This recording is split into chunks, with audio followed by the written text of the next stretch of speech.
你真係同我個思路真係爭太遠啦，連拍條片都咁。如果可以回到去20歲，你會同20歲嘅自己講啲咩？冇咗身體健康，什麼也不是。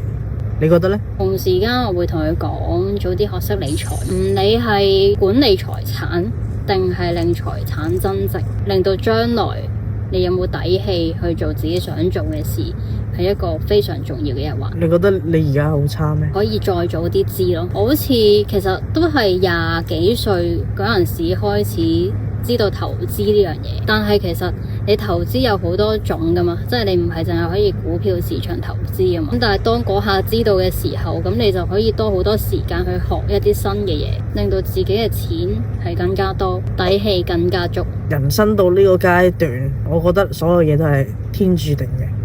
我只可以叫佢好好咁享受佢當年嘅青春，唔好俾自己咁執着，唔好咁內耗。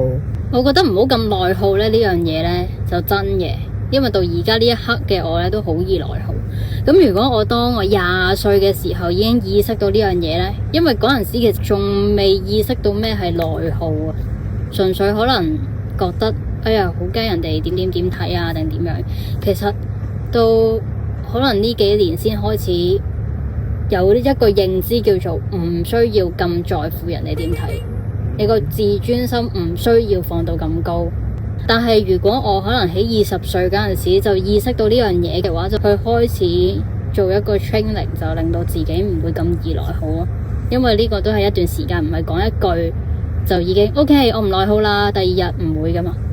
有好多嘢其實要個人大咗先開始 find out 翻，可能其實係因為咩原因，所以點解你個性格咁樣呢？咁我哋不如去同啲說話同自己40歲講。你已經講完噶啦，同20歲自己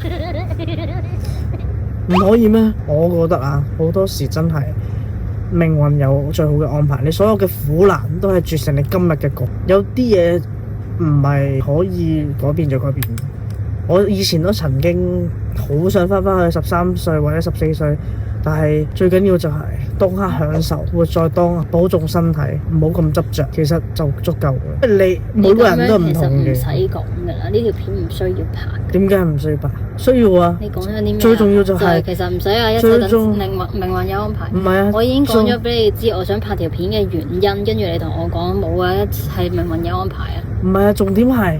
大家都要知道，唔好成日話想翻到過去，唔好成日話過去點樣。你真係同我個思路真係爭太遠啦，連拍條片都咁咩？唔係，重點係呢個我真實說話嚟噶嘛。我已經講咗，我希望拍條片就係人哋攞到啲咩得着。唔係，咁係啊嘛。有咩價值？我講嘅嘢冇價值咩？你而家貶低我。你而家就係講冇啊，你就隨住咁樣啦。你好好享受，因為好多人都唔識得活在當下。你都要反思自己人生噶嘛。最重要係。你當刻，你嗰個年齡，你一定係做一啲，你要最嗰啲就係享受，無論係酸甜苦辣都要享受。你永遠都冇可能唔承受一啲。唔承受而家就係，如果你翻到20歲嘅時候，咁你可以早啲了解。唔會㗎，佢一定要必經㗎。我只係叫佢好享受，甚至苦難都要好享受。呢個就係我同你嘅唔同點。我唔會叫人哋做好啲，佢就係要苦難。如果我真係可以翻去同20歲自己講，苦難要盡量受多啲，唔好去逃避。